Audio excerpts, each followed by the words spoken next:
Hello and welcome. I am Jeff and this is time for a new watch, and today we are looking at the Squale 50 Atmos. That's short for 50 atmospheres, I'm sure, 500 meters water resistant. And if you're looking for a cool dive watch, kind of mid-priced with good history, this is a great one. So first off, the main point about this, the Squale 50 Atmos is the case. The case on this goes back like a long way.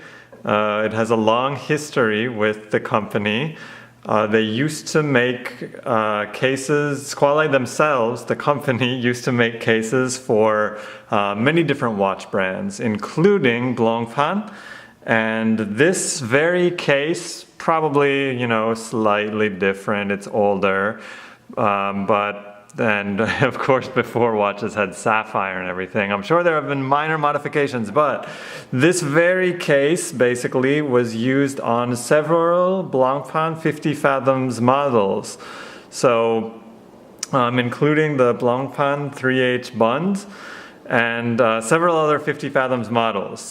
So you get this very cool case with a lot of history and heritage, and all for around, I think I paid somewhere around $850 for this from Noman Watches, who is great, by the way. This comes in several variations. You can get a blue dial on it that's kind of sunburst, or you can get this black matte finish dial, or in addition to that, you can get a completely polished shiny case, or you can get what I got here, which is kind of a bead blasted matte case, which I think looks best with the black. Actually, I thought that, but it's really tough to choose. They all look really good. So this black, the bead blasted cases, just the bead blasted cases in either black or blue, they call them several different things depending on where you get it, and they are all said they're limited, but I don't know exactly how they're limited because they've been producing them for years. But anyway, this one from Noman is called Opaco, which is Italian for opaque, I guess.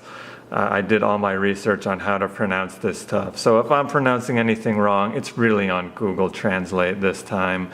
So there you go. Let's get into the measurements on this. It is close to a mid-sized diver, I'd say. The case diameter is 41 millimeters. The bezel, however, is slightly bigger than the case at 42 millimeters. It is a 12.5 millimeters thick. The lug-to-lug distance here, that is a 48 millimeters.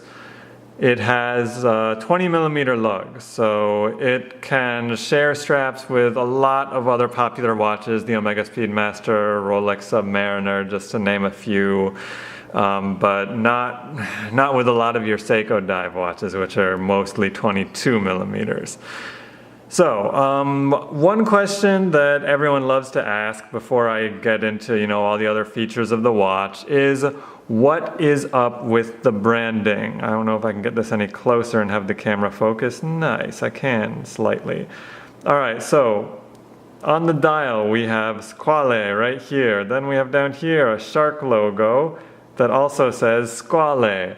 And of course, on the back, we have Squale, and right on the side here, Squale. So, I mean, this is, the people, they either hate it or they don't care about this on the side. There are versions, like some limited editions, that don't have this branding, or maybe they were just early production, I don't know. But I don't care about this, caseback is fine, but of course the dial is what people have a problem with. Squale here, Squale here. Why two Squales? Well, there is a good reason for this, kind of.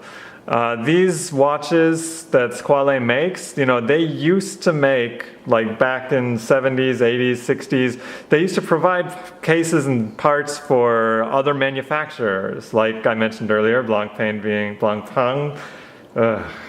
tough to pronounce that one. I've been pronouncing it wrong for years. But they've you know, and a lot of other companies, many of which are now defunct, Squale has provided parts to them, and they have made the watches with their own movements or e-bauches or whatever. And so in those old vintage watches, you would have the Squale shark logo down here, but you'd have another company's branding up here. The examples I looked up for Blancpain, they didn't have the Squale shark. There might be some out there that do. But anyway, so with this watch made by Squale, they stayed true to their heritage, and they put their own brand name up here and their own brand name down here again. So that's kind of the explanation behind that. So it's not just that they wanted their name all over the watch. And by the way, Squale was also the owner and founder of Squale was an avid diver. He's like the grandfather of the Italian recreational diving, and his name was Von Buren, I think. I mean, I'm going off the top of my head on this one. And this little logo right here is known as the Von Buren mark here, which is also present on the crown. So there's some more Squale heritage for you. Now, enough about the heritage. Let's get into the real merits of this watch right here. So it's 500 meters water resistant. Inside you have a 28,800 beats per hour ETA or ETA, don't really know how to pronounce that one either, but a 2824 top grade movement. So they started using top grade sometime around 2014. So if you have an older one, you might not have a top grade, but that's what is in all of the current ones. So you've got, you know, polished case back even if you have the matte model. And straps, this thing loves different straps. This one I got with the watch, and it has a bead blasted, also perfectly matte buckle here with the Squale shark logo on it and the Von Buren symbol there. I think this one really looks best on it. There's also a wave strap, and here I wasted money on Squale's other straps. Here is their kind of brown leather strap on it here. I mean, I'm not going to change it out and everything, but it's a good look for it. I thought that one looked nice. It's got a brushed Squale buckle here, also with the shark logo and Von Buren mark. And then here's one I regret. This strap right here, it looks great and everything. By the way, this one came with a polished buckle. They didn't have another one with the blasted buckle, so I just changed the buckle out. But anyway, it looks great and everything, but I am 100% certain this here is just a Bonetto Cinturini strap. And you can have it for $35, or you can do what I did and pay $70 for it. I recommend paying $35. I mean, that's just me. You can do what you want there. But yeah, this is definitely a Bonetto Cinturini, and it's not even branded Squale anywhere on the strap itself. This one, at least, you know, the leather one, it is branded as Squale, but I'm also fairly certain that this one is I can't think of their name at the moment. Colorev, that's it. Colareb, I think. But I'm pretty sure that is a third-party strap also done by an Italian company. So, you know, you can probably find that one cheaper too. Or you can do what I did once again and pay $70 for it. Not the best idea. I didn't really realize that Squale was using all these like third parties for their straps and everything. But there you go. And I don't know who they use for this one. This is actually probably the worst quality strap that I have for it. It's kind of a dust magnet and everything. Not like the Bonetto Cinturini strap. That is not a dust magnet. And it has a super strong vanilla scent. That's kind of a love-hate thing, I'm sure. I used to hate it, now I don't really care. But yeah, this one, it's soft and pliable. It doesn't have any extremely strong smell, but it is also, it's also lower quality kind of. Look at these keepers. You can see they're kind of crappy. And yeah, it's uneven there. And on top of that, it's just a dust magnet. I cleaned or tried to clean all the dust, clean all the dust off of it before doing the video. But anyway, let's see here. Screw down crown, of course, very dive watchy. It really screws in far into the case. Let's get it going here so you can see. Oops, I started screwing it down. There, now it's out. All right, so there you go. Watch is now going. All of them have the date. They don't have it without the date. They all have sapphire glass with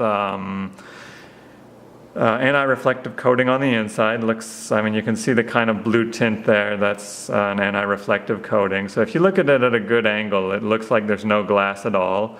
The rehout is also bead blasted. On the polished ones, you can get some really nice reflections of the dial here, but with this one, you just kind of get some mattish reflections of the lume. The lume, not super great. It is, what's it called? C3 Superluminova, so it has that kind of greenish hue, just slightly.